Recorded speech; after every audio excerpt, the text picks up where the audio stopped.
예, 안녕하세요. 예, 만나서 반갑습니다. 예, 도봉산 광륜사 이렇게 한 달에 한 번씩 1호 법회 시간에 오는데요. 항상 느끼지만 올 때마다 도량이 참 좋다라는 생각이 듭니다. 그렇죠? 네. 광륜사 올 때마다 느끼는 게 양명하다라는 말 들어보셨어요?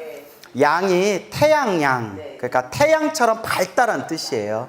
그래서 아주 에너지가 맑고 깨끗하고 밝은 곳이다, 이렇게 이제 표현할 수가 있겠습니다.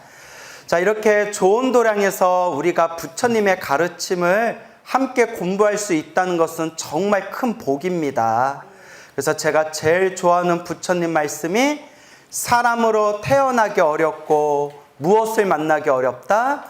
부처님 법을 만나기 어렵다. 근데 우리가 이렇게 광륜사 좋은 도량에서 부처님의 가르침을 함께 배우고 잘 닦아나갈 수 있다는 것이 우리가 정말 복이 많다는 증거입니다. 여러분들도 스스로 복이 많다는 게 느껴지세요? 분위기가 약간 그래요. 예, 다 느껴지시겠죠. 그래서 항상 감사합니다, 감사합니다, 부처님 감사합니다, 다행입니다, 다행입니다, 부처님 법을 만날 수 있어서 다행입니다, 늘 이렇게 마음에 되새겨야 됩니다.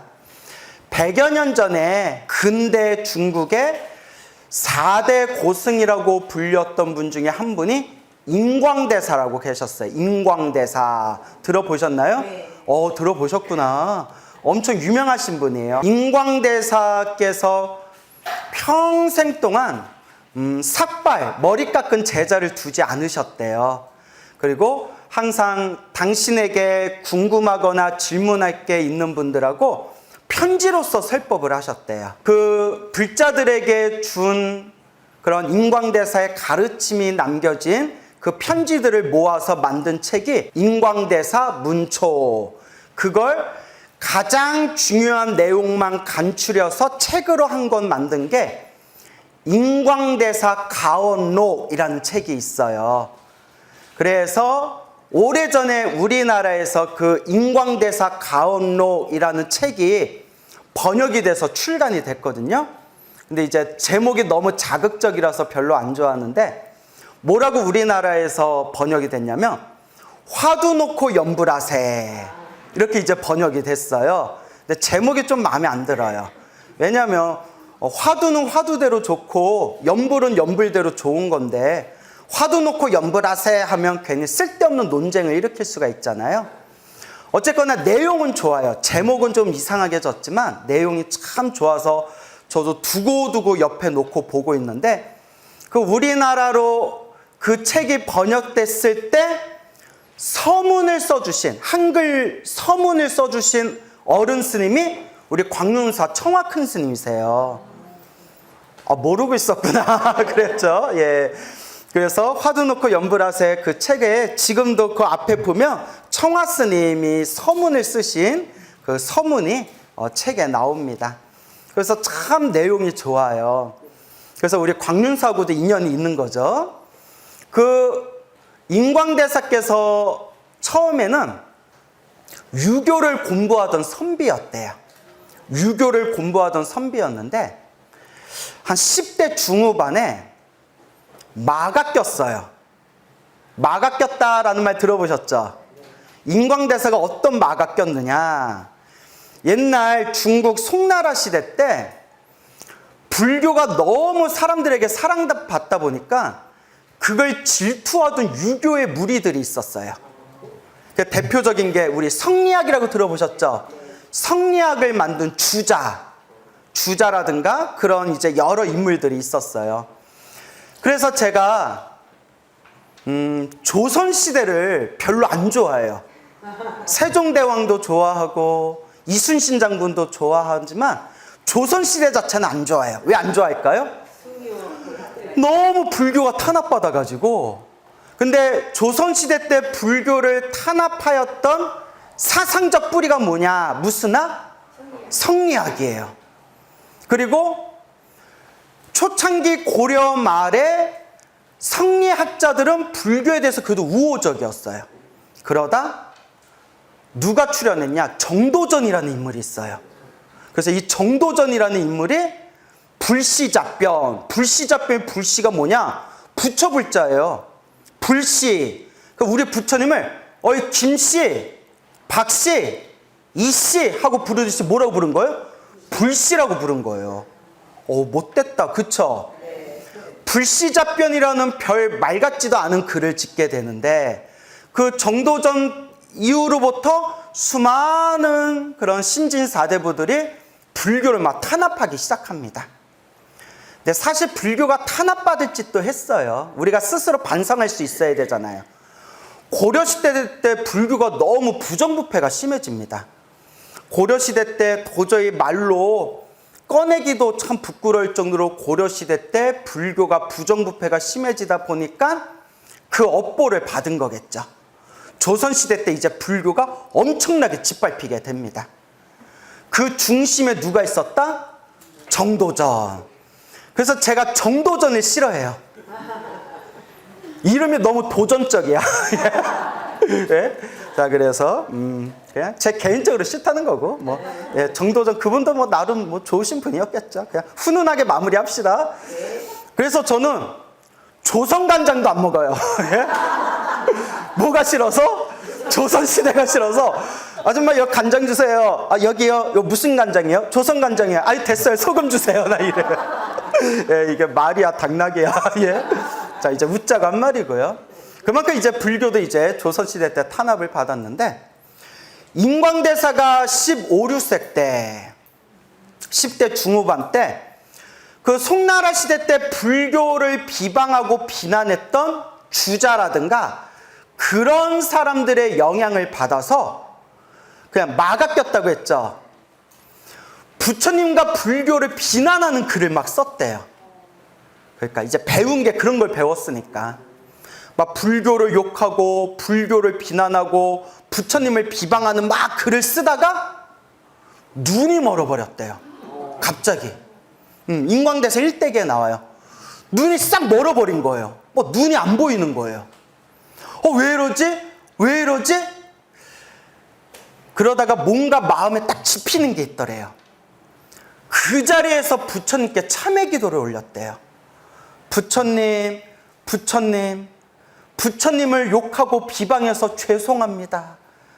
부처님, 제가 부처님을 욕하고 비방해서 눈이 먼 거라면 제가 지극한 마음으로 잘못을 뉘우치니 제 눈이 원래대로 돌아오게 해주십시오. 간절하게 기도를 했는데 눈이 정상으로 뿅 하고 돌아왔대요. 그래서 눈이 딱 돌아오니까 그 자리에서 마음에 큰 변화가 생겼대요. 이거 자기가 체험한 거잖아요. 불교가 뭔가 있구나. 불교가 뭐가 있구나. 근데 이걸 가리켜서 큰 스님들이 뭐라고 설명을 하시냐면 원래 성근이 있는 사람, 착할 선, 뿌리 익은 착한 뿌리, 성근이 있는 사람일수록 나쁜 짓을 하면 과보를 빨리 받는데요. 그래야 나쁜 짓을 안 하잖아요. 업장이 두껍고 업보가 두꺼운 사람들일수록 나쁜 짓을 하고 나쁜 짓을 해도 과보가 늦게 온대요. 그러다 다음 생에 한 방에 받아가지고 다음 생에 지옥아기 축생에 떨어지는 거래요. 그러니까 스님, 저 사람은 저렇게 나쁜 짓 하고 못된 짓 하는데도 왜 저렇게 잘 먹고 잘 삽니까? 업보가 두꺼운 사람일수록 업을 오히려 늦게 받는데요. 그래서 인광대사는 전생에서부터 닦은 게 많은 사람이기 때문에 어렸을 때 부처님을 욕하다가 그 자리에서 빨리 눈이 멀어버린 거래요. 더 이상 나쁜 짓을 못하도록. 참 묘하죠. 그때부터 절에 다니면서 스님들께 불교 경전을 빌려다가 그때부터 경전 공부를 열심히 했대요. 그때 부처님의 가르침을 공부하고 경전을 열심히 읽다가 몇 년 후에 마음에 뭔가 딱 자신만의 어떤 부처님 가르침에 대한 확신이 딱 서게 되었답니다. 부처님 가르침이 이와 같이 위대하구나. 이번 생에 사람으로 태어나서 내가 해야 할 일은, 대장부가 가야 할 길은 이거밖에 없구나 하고 20여 세 나이에 머리를 깎고 출가했다고 합니다. 이제 머리를 깎고 출가하세요. 그렇게 머리를 깎고 출가하셔서 이제 열심히 공부하고 수행하시다가 그분께서 만나신 법문이 연불, 정토법문을 만나게 돼요. 그래서 정토법문, 정토연불법문, 나무아미탑을 간절히 연불해서 아미타 부처님이 계신 성불대학교, 천상세계가 아니에요. 예, 오해하시면 안 돼요. 하늘에 있는 쾌락을 누리는 천상세계가 아니라 아미타 부처님이 만드신 성불대학교, 성불할 수 있는 대학교, 성불대학교 극락세계 왕생하기를 발언하는 이 정토연불법, 나무아미탑을 연불수행을 평생을 닦으시게 됩니다. 그래서 수많은 사람들에게 헤아릴 수 없는 수많은 부처님의 법을 설하셔서 그 당시 수많은 사람들에게 부처님의 공덕과 또 부처님의 바른 법을 널리 전하시다가 이제 세상을 떠나시게 됩니다. 근데 이 인광대사께서 젊었을 적에 이런 경험을 하셨대요. 어느 날 길을 가시는데 거지가 하나 있더래요. 어린 거지가 있더래요. 거지가 한 푼 주시오, 한 푼만 주십시오 하더래요. 그러니까 이 인광대사가 자비심이 깊으시잖아요. 너무나 불쌍해서 거지한테 이제 품에 있는, 당신 가지고 있는 돈을 이렇게 주려다가 물고기를 잡아서 먹이는 게 중요한 게 아니라 물고기 잡는 법을 가르쳐 줘야 되겠다. 그런 얘기 들어보셨죠? 이 아이가 복이 없구나. 복이 없고 팍복해서 이렇게 살고 있구나. 그러니 복 짓는 법을 가르쳐 줘야 되겠다. 그게 중요하잖아요. 복은 까먹으면 그만이거든요.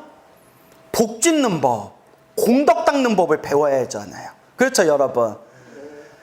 그래서 그 아이에게 돈을 주기 전에 이렇게 얘기했대요. 얘야, 내가 돈 줄까? 한 푼만 주세요. 한 푼만 주세요. 그래, 애야. 내가 돈을 줄게. 자, 지금부터 나무아미탑을 연불 한번 할 때마다 내가 돈전 하나씩 주겠다. 라고 하셨대요. 뭐 할 때마다? 나무아미탑을. 우리 부처님 대승경전에 이런 구절이 나오잖아요. 번뇌와 망상이 가득하고 산란한 마음으로, 산란스러운 마음으로 연불을 해도 그 공덕이 헤아릴 수가 없는데 하물며 마음을 집중해서 지극정성으로 연불한다며 그 공덕이 얼마나 더 뛰어나겠는가 라는 내용이 대승경전에 많이 나오지 않습니까? 그래서 지장경에 보면 또 이런 내용이 나와요. 불자들이여, 손가락 한번 튕길 동안만이라도 지장보살님께 귀의하면 지옥아기 축생 사막도에 떨어지지 않을 것이다. 그만큼 부처님 보살님을 부르는 연불수행의 공덕이 크다. 그런 내용의 경전에 많이 나오지 않습니까? 인광대사가 이 거지 아이에게 복을 짓게 하기 위해서, 공덕을 닦게 하기 위해서 이제 꼬시는 거예요. 미끼를 던진 거예요. 나무아미탑을 연불할 때마다 무엇을 주겠다? 동전, 돈을 주겠다. 너 이거 돈 필요하지? 나무아미탑을 연불할 때마다 돈을 주겠다. 여러분들 같으면 해요, 안 해요? 해죠. 이걸 요새 애들이 전문용어로 뭐라고 하는지 아세요? 개꿀이라고 불러요. 와, 오늘 완전 개꿀이다 이러잖아요.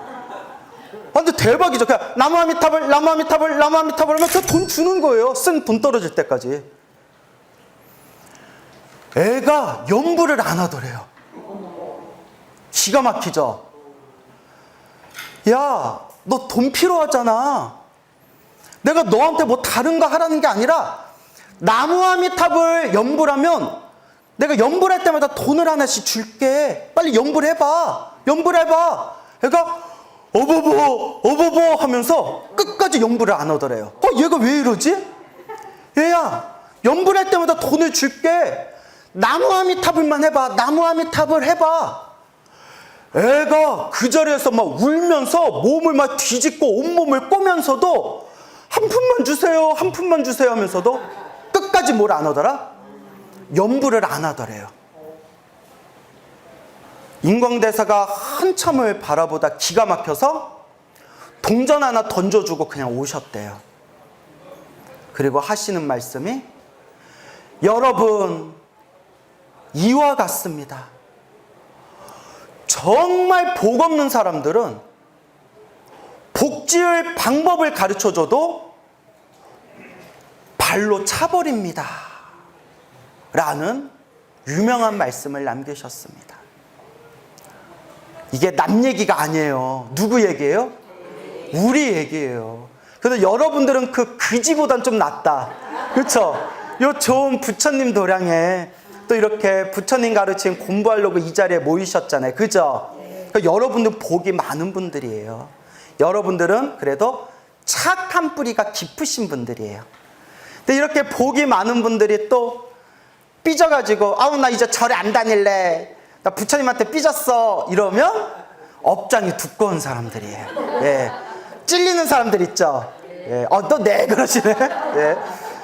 그래서 복질 기회가 있어도 복을 차버린다. 이게 박복한 중생들의 업보예요, 여러분. 업보예요. 그래서 부처님께서 어느 날 제자와 함께 길을 걷고 있었을 때 저기에 웬 노파가 보이더래요. 웬 노파가 이렇게 이제 오다가 부처님을 딱 보고 부처님을 보기 싫어가지고 휙 고개를 돌리고 이거 지나가더래요. 그때 부처님께서 옆에 있는 제자에게 이렇게 말씀하십니다. 제자야, 비구여, 잘 보거라. 지금부터 내가 하는 모습을 잘 보거라 하면서 노파가 휙 하고 지나가는데 부처님이 신통력으로 노파 얼굴 앞에 뿅 하고 나타나셨대요. 얼마나 복이 많아요. 살아계신 부처님이 내 눈앞에 뿅 하고 나타나셨잖아요. 노파가 깜짝 놀라면서 오른쪽으로 고개를 휙 돌렸대요. 부처님 보기 싫어서. 부처님이 다시 신통력으로 오른쪽에 뿅 나타나셨대요. 그 어떻게 했을까요? 왼쪽으로 싹 돌렸대요. 부처님이 또 신통력으로 왼쪽에 뿅 나타나셨대요. 어떻게 했을까요? 아까 오른쪽 했잖아요. 고개를 위로 휙 올렸대요. 부처님의 신통력으로 허공에 몸을 놔두셨대요. 이제 또 어디로 갔을까요? 그렇죠. 이쯤 되면 밑이죠. 밑으로 휙 하고 고개를 내렸대요. 부처님이 또 이제 땅 밑에서 부처님이 뿅 하고 나타나셨대요. 야, 그 노파도 징글징글하고 진짜 부처님도 참 대단하세요. 노파가 손가락으로 얼굴을 가렸대요. 부처님이 손가락마다 부처님이 몸을 놔두셨대요. 이 정도 되면 노파가 무릎 굽혀야 돼요. 무릎 꿇어야 돼요. 믿습니다 해야 돼요. 노파가 어떻게 했을까요? 눈에 딱 하고 감아버리더래요. 그때 부처님께서 다시 본래 자리로 돌아와서 비구에게 이렇게 이야기했답니다. 보았느냐? 보았습니다. 이와 같느니라.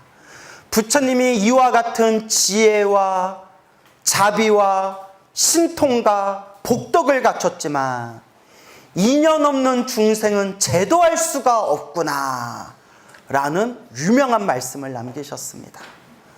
남 얘기 같지 않죠? 누구 얘기? 우리 얘기. 하지만 우리는 그 노파보다는 나아요. 예? 그래도 이렇게 부처님 좋은 도량에서 부처님 가르침 공부하고 있으니까. 그래서 늘 명심해야 됩니다. 사람으로 태어난 게 참으로 감사하고 부처님 법을 만나서 부처님 법에 대해서 믿음을 낼 수 있다는 게 참으로 감사하고 참으로 고맙습니다. 다행입니다. 다행입니다. 라는 마음이 사무치고 사무치면 수행을 안 할 수가 없어요. 부처님 은혜를 안 갚을 수가 없어요. 결국은 자기가 맛을 봐야 돼요. 그래서 늘 불자님들께 드리는 이야기가 있습니다. 여러분, 부처님의 가르침을 귀로만 듣지 마세요. 귀로만 듣지 마세요. 부처님 가르침을 맨날 귀로 들어도 내가 수행하고 실천하고 체험한 맛이 없으면 불심이 금방 마치 바람에 앞에 서 있는 촛불과 같이 금방 꺼져버립니다. 지식으로 이해하는 불교는 오래가지 못합니다. 법문을 듣고 부처님 경전을 공부하면서 불교에 대한 올바른 지식은 당연히 갖춰야 되지만, 그건 당연히 갖춰야 되는 거예요. 당연히 갖춰야 되지만 반드시 수행으로 맛을 봐야 된다라는 것을 우리가 꼭 명심해야 됩니다.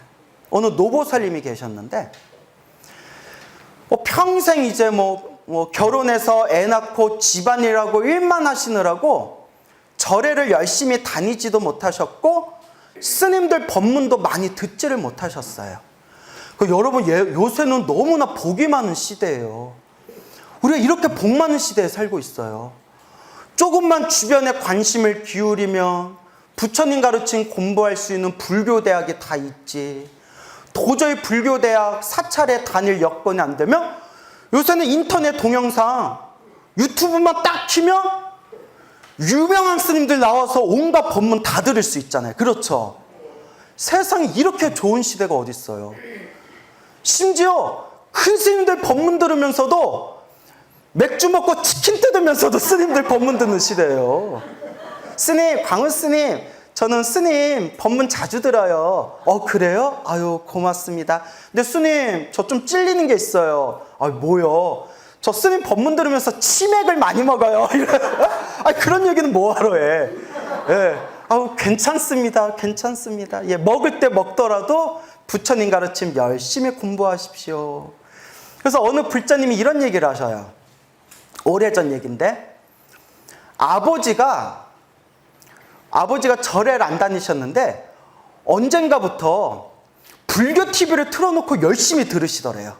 하루 종일 불교 TV 이제 틀어놓고 이렇게 밖에 갔다 오시면 저녁에도 항상 불교 TV 틀어놓고 이렇게 보시는데, 그래서 너무 이제 따님 입장에서는 너무나 우리 아버지가 부처님 가르침하고 인연 맺나 보다 너무 좋게 생각했는데 한 가지 눈에 자꾸 걸리는 게 있더래요. 뭐냐면 꼭 소주 한 잔 드시면서 불교 TV 보신다는 거예요. 그러니까 꼭 소주 한 잔 드시면서 아버지, 스님들이 술 마시지 말라, 계율을 지켜라 이러는데 왜 이렇게 소주 드시면서 불교 TV 보시냐고. 근데 아버지가 그냥 안 들으신대요. 그래서 내가 뭐라고 했냐면 그냥 두셔라. 그러다 아버지가 잔소리 때문에 아버지가 신경질 나셔서 불교 TV 안 보면 어쩌려고 그러냐. 그래서 제가 뭐라고 했냐면, 보살님, 소주 마시고 불교 TV 안 보는 게 낫습니까? 소주 마시더라도 불교 TV 법문 듣는 게 낫습니까? 뭐가 나아요? 법문 듣는 게 낫죠. 그래서 그냥 두십시오. 귀로라도 부처님 가르침과 인연 맺는 게 중요합니다. 드시는 거는 습관이니까 어쩔 수 없으니까 드시더라도 자꾸 부처님 가르침과 스님들 법문과 인연을 맺을 수 있도록 자꾸 좋은 인연을 심어주십시오.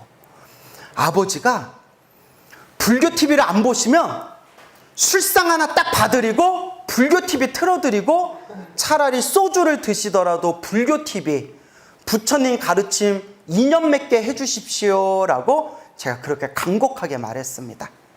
무슨 말인지 알겠죠? 네. 예. 그래서 우리가 이와 같이 부처님 가르침과 인연 맺는 것이 참으로 소중합니다. 물방울 물방울이 모이고 모여서 큰 바다를 이루고, 티끌티끌이 모이고 모여서 큰 태산을 이룬다고 했습니다. 지금은 아무런 보잘것없는 행위라 할지라도 티끌만큼 물방울만큼이라도 부처님 가르침과 인연을 맺고 인연을 맺으면 큰 바다를 이루듯이, 큰 태산을 이루듯이 부처님의 깨달음을 얻을 수 있는 인연을 심게 된다. 이게 법화사상입니다. 이게 법화경에서 이야기하고 있는 법화경의 핵심입니다. 부처님과 인연을 맺은 모든 중생은 미래 세상 반드시 성불하게 되리라. 이게 법화경에서 증명하고 계시는 가르침입니다. 그렇기 때문에 티끌만큼이라도, 방울만큼이라도 자꾸 무엇과 인연 맺는 연습을 해야 된다? 부처님 가르침과 인연 맺는 연습을 해야 된다 라는 것을 꼭 명심하시길 바랍니다. 알겠죠? 예. 자, 그래서 다시 원래대로 본론으로 들어와서요. 아까 노보살님 얘기했었죠? 네. 그 노보살님이 옛날 분이다 보니까 불교대학에서 경전 공부도 제대로 못하시고, 지금처럼 뭐 안방에 앉아서 뭐 인터넷 동영상으로 스님들 법문도 마음대로 못 보던 시절에 그렇게 절에를 다니셨는데, 스님들 법문도 못 듣고 경전 공부도 제대로 못하다 보니까 불교에 대해서 잘 몰라요. 절에 오면 왜 부처님한테 삼배를 해야 되는지도 잘 모르고, 예불문 지심 규명례 이게 무슨 뜻인지도 몰라요. 여러분 알아요? 몰라요? 와준 것만도 고마워요. 와준 것만도. 아니, 그거 배우려고 온 거죠. 그렇죠? 지심 규명례 다 아는데, 다 아시는데 제가 그냥 복습 삼아서 말씀드릴게요. 지심, 지극한 마음으로, 규명, 목숨 바쳐서 내 몸과 마음을 다해서 예배 올립니다. 절하옵니다 라는 뜻이에요. 알겠죠? 이렇게 자꾸 절에 와서 법문 듣고 공부를 하는 거예요. 근데 노보살님이 아무도 모르는 거예요. 아무것도 몰라요. 그런데 오로지 부처님, 관세음보살님, 불신만은 누구보다도 너무나 깊은 거예요. 그래서 보살님께 여쭤봤어요. 보살님은 부처님이 뭐가 좋아요? 부처님 어떤 점이 좋아서 이렇게 평생 절에 다니시고 이렇게 관세음보살을 열심히 연불하시는 거예요? 그러니까 그분은 아무것도 모르고 천수경도 다 못 외워서 그냥 하루 종일 그냥 염주 돌리면서 관세음보살 평생 이렇게 관세음보살 연불하신 분이었어요. 그분 말씀이 너무나 당신이 시집가서 평생 사는데 너무나 힘들었대요. 정말 힘들었대요. 이것이 인생이다라는 프로에 나올 정도로 힘들었대요. 정말 산전수전을 다 겪었대요. 어머니가 자기 시집 보낼 때 염주 하나를 손에다 꼭 쥐어주면서 힘들고 괴로울 때 오로지 관세음보살 불러라. 오로지 관세음보살 불러라. 그렇게 간곡하게 얘기를 하셨대요. 온갖 시집살이와 온갖 고통과 괴로움이 있을 때마다 한결같이 누구를 불렀다? 관세음보살. 뭐 절에 가서 스님들 법문 들을 새도 없었고, 뭐 불교 공부할 시간적인 여유도 없었고, 오로지 관세음보살만 불렀는데, 집안에 힘들고 괴롭고 어려운 일이 생길 때마다 꿈에서 관세음보살이 보이더래요. 꿈에서 관세음보살이 보이더래요. 꿈에서 관세음보살 보일 때마다 어려운 고비를 잘 넘었대요. 스님, 제가 80평생 인생을 살아오면서 힘들고 괴로운 고비가 있을 때마다 관세음보살님을 꿈에서 만나고, 관세음보살 꿈에서 뵐 때마다 어렵고 힘든 고비를 잘 넘어갔는데, 제가 어찌 부처님 은혜 안 갚으며 살 수 있겠습니까? 저는 또 태어나고 또 태어나도 오직 관세음보살 은혜 갚으며 살아갈 겁니다. 라는 노보살님 이야기를 듣고 머리가 땡 하고 머리에 뭔가 부딪히는 느낌이 들더라고요. 속된 말로, 그냥 속된 말로 그 보살은 무식해요. 정말 불교가 뭔지도 잘 몰라요. 불교가 뭔지도 모르고 부처님 경전 공부도 제대로 안 했어요. 아는 것도 별로 없어요. 하지만 오직 뭐만 믿고? 관세음보살, 관세음보살. 와, 그 믿음만큼은 내가 다 헤아릴 수 없을 정도로 참으로 깊고 깊으시구나. 제가 진심으로 감탄했어요. 결국 그분은 스스로 맛을 보신 거예요. 스스로 무엇을 봤다? 자기가 스스로 맛을 보신 거예요. 그래서 제가 늘 말씀드립니다. 부처님 가르침 공부는 원래 하는 거고, 불자라면 법문 듣고 경전 보고 부처님 가르침이 무엇인가, 그거는 당연히 공부하는 거고, 당연히 공부하되 항상 중심은 뭐가 돼야 된다? 수행이 돼야 된다. 스스로 체험을 해야 된다. 이것을 여러분들이 꼭 명심하셔야 됩니다. 알겠습니까? 네. 이와 같이 부처님 가르침을 우리가 이번 생에 만나서 닦아나가는 데 있어서 내가 사람으로 태어나 부처님 법 만난 것이 얼마나 큰 다행이고 감사한 일인가. 이 마음이 사무치고 사무치면 하루하루 기도를 안 할 수가 없어요. 하루하루 연부를 안 할 수가 없어요. 그래서 저는 예전에는 연부를 할 때 나무 아미타불, 나무 아미타불, 아미타불, 아미타불, 아미타불 이렇게 연부를 했는데, 요새는 저도 모르게 아미타 부처님 감사합니다, 부처님 감사합니다 라는 마음이 저절로 우러나올 때가 있어요. 부처님 법을 안 만났으면 내가 얼마나 방황하며 살았을까. 이 잘난 얼굴에 말해놓고 민망해. 이 잘난 얼굴에 얼마나 아가씨들 꼬시면서 살았을까. 이런 얘기했더니 저 아는 스님이, 광우야, 우리니까 들어주는 거지 어디 가서 그런 얘기하지 말아라. 너 이미지 깎일까 걱정된다 이러시더라고요. 예, 뭐 웃자고 한 얘기니까. 예, 웃자고 한 얘기니까.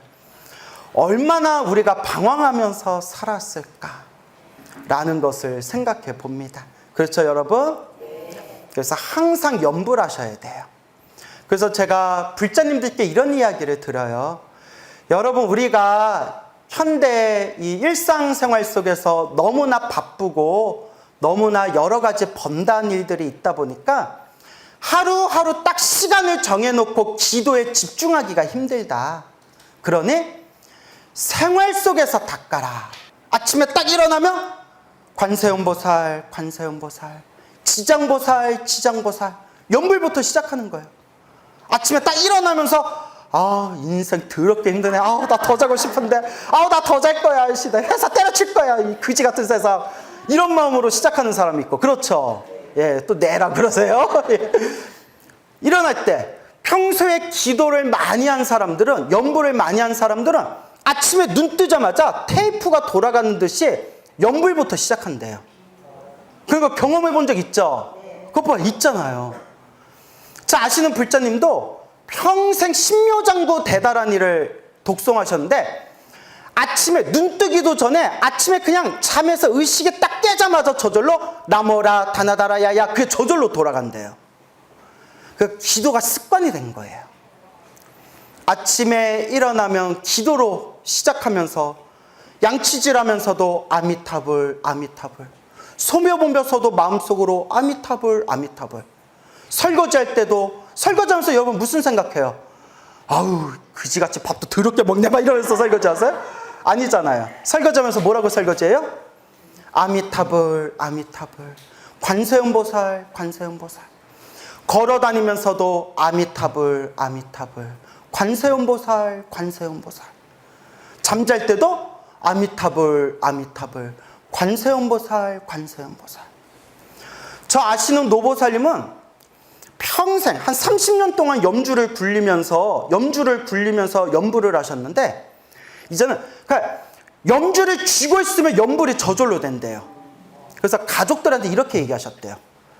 야, 신기하다. 왜 어머니? 드라마 보고 있는데도 염불이 저절로 된다. 30년이 완전히 습관이 되신 거예요. 드라마 보면서 같이 웃고 울고 떠들면서도 염주 딱 쥐고 있으면 염불이 저절로 된대요. TV 보면서도. 참 대단하시다. 그래서 제가 늘 말씀드리죠. 기도도 습관이다. 염불도 습관이다. 그래서 우리가 수행합시다라는 단어 있죠? 수행이라는 단어를 분석하면 습관들이다라는 뜻이 있대요. 좋은 업을 들이다. 좋은 업의 습관을 닦다라는 뜻이 담겨져 있대요. 결국 습관이에요. 중생은 다 업보의 습관에 휩쓸리면서 살아가고 있어요. 우리 주변에 보면 여러 가지 성격과 성향을 가진 사람들이 있는데요. 유독 화를 잘 내고 신경질 잘 내는 사람들이 있어요. 그렇죠? 유독 인색하고 구두쇠인 사람들이 있어요. 유독 질투심과 시기심이 강한 사람들이 있어요. 유독 게으른 사람들이 있어요. 유독 우울한 감정이 강한 사람들이 있어요. 그런 사람들이 스님 하고 오면 우리 엄청 겁나요. 우리 엄청 겁나요. 하도 아마 우리 주지스님도 경험 많이 하셨겠지만 하도 신도들한테 학을 떼가지고 별난 신도들이 있어요. 그 중에 또 착한 뿌리를 가진 사람들이 있어요. 부지런한 사람이 있고요. 막 보시하고 공양 올리고 베풀기 좋아하는 사람이 있고요. 화를 잘 안 내는 사람들이 있어요. 참 대단한 거예요. 누가 봐도 좀 화날 만한 상황인데 그냥 그러려니 하고 이렇게 또 잘 넘기는 사람들이 있어요. 그리고 그렇게 머리 기르고 가정생활하면서도 스님들 이상으로 불심이 지극한 사람들이 있어요. 이렇게 사람들마다 각자의 성향들이 다 달라요. 이것을 우리는 뭐라고 부르냐면 업습이라고 합니다. 무슨 습? 업습. 업의 습관. 저마다 타고난 업의 습관이 다 달라요. 그래서 부처님이 이와 같이 말씀하셨죠. 시작 없는 옛적부터 몸과 말과 생각으로 지은 이 업의 습관이 너무나 강하기 때문에 닦아도 이 미욕과 번뇌와 망상이 다 사라지기 전까지는 우리 중생은 자기가 지은 업보의 습관대로 휩쓸리면서 살아간다. 그래서 대지도론 같은 논서에 보면 번뇌와 망상이 사라진 아라한들조차도 아라한들은 번뇌 망상이 없는데도 아주 미세한 습관은 남아있대요. 습관. 그럼 미세한 습관조차도 완전히 다 맑고 깨끗해진 분은 오직 누구밖에 안 계시다? 완벽한 분은 오직 부처님밖에 안 계시다라는 그런 내용들을 경전이나 논서에서 찾아볼 수가 있습니다. 그만큼 우리 중생 업의 습관이 무서워요. 그러니 그 인광대사가 어린 거지를 만났을 때 그 간절하게 돈이 필요한 그 어린 거지가 나무 아미탑을 한 번만 부를 때마다 돈을 주겠다고 하는데도 끝까지 염불을 했어요, 안 했어요? 이게 바로 지독한 업보의 습관이에요. 지독한 그 업의 습관에 의해서 부처님 염불조차도 입으로 뻥긋할 수가 없는 거예요. 이게 남 얘기가 아니라 누구 얘기다? 자기를 살펴봐야 돼요. 저도 이렇게 여러분들 앞에서 또 머리 깎은 스님이라고 마이크 붙들고 이렇게 좋은 얘기는 많이 하지만 저도 번뇌망상이 겁나 많아요. 그걸 제가 알아요. 그래서 염불하다 아미타불 아미타불 아미타불 아미타불 염불하다 아씨 번뇌망상 겁나 많네. 제 자신이 답답할 정도로. 하지만 부처님이 말씀하셨죠. 닦고 닦고 꾸준히 닦을 뿐이다. 그래서 저는 그 법화경의 말씀이 너무 좋아요. 장난으로 땅바닥에 부처님의 모습을 그렸거나 흙으로 부처님의 모습을 조성하였거나 장난으로 산란한 마음으로 산란하고 장난으로 염불을 한번 했다 하더라도 그 사람은 깨달음을 얻을 수 있는 인연을 심게 되었다.